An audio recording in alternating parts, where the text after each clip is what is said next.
થોડી વારમાં લોકસભામાં રજૂ થવાનું છે 2026-27ના વર્ષનું કેન્દ્રીય બજેટ। નાણાપ્રધાન નિર્મલા સીતારમણ સતત 9મી વખત આજે બજેટ રજૂ કરવાના છે। આ બજેટમાં 5 મહત્વની જાહેરાતની શક્યતાઓ જણાઈ રહી છે। આ બજેટમાં મધ્યમ વર્ગ, ખેડૂતો અને વૃદ્ધોને રાહતની આશા અપેક્ષાઓ છે। 13 લાખ સુધીની ઇન્કમ ટેક્સ ફ્રી થવાની શક્યતાઓ છે। આ ઉપરાંત સોલાર એનર્જી, હેલ્થ સેક્ટર બજેટના મુખ્ય કેન્દ્ર સ્થાને રહે તેવી ચર્ચાઓ થઈ રહી છે। વપરાશ વધારવા, ગ્રામીણ આવક મજબૂત કરવા વિશે પણ આજે બજેટમાં કોઈ જોગવાઈઓ હોઈ શકે છે। ટ્રેનો વધારાશે। આ સાથે કિસાન સન્માન નિધિમાં પણ વધારો થવાની આજે શક્યતાઓ જોવાઈ રહી છે।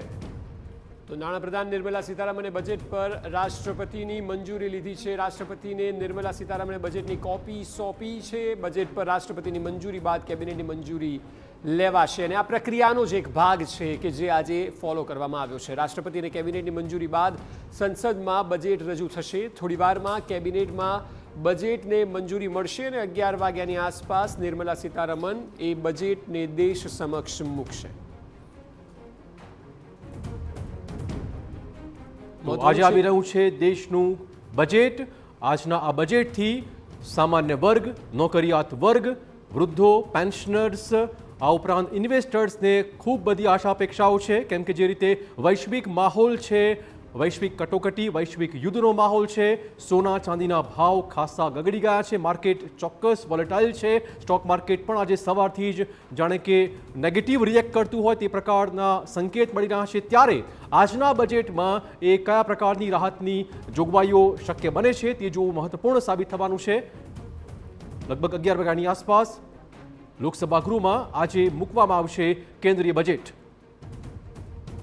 અલગ અલગ સેક્ટરમાં સરકારનું ફોકસ રહી શકે છે, જેમ કે ઇન્ફ્રાસ્ટ્રક્ચર છે, મેન્યુફેક્ચરિંગ છે। હમણાં જે EU સાથેની ડીલ થઈ છે તેનું પણ રિફ્લેક્શન બજેટમાં જોવા મળી શકે છે, કારણ કે મોટાભાગના ધંધા વેપારને બૂસ્ટઅપ મળે તે પ્રાધાન્ય સરકારનું રહેશે તેવી અપેક્ષાઓ દેશનો દરેક વર્ગ રાખી રહ્યો છે। મધ્યમ વર્ગની ચાહે ટેક્સ ફ્રી ઇન્કમને વધારવાની વાત હોય, કારણ કે 13 લાખ સુધીની થઈ શકે છે તેવી શક્યતાઓ છે। એ સિવાય કિસાન નિધિની જે અમાઉન્ટ છે તેને પણ વધારવામાં આવી શકે છે।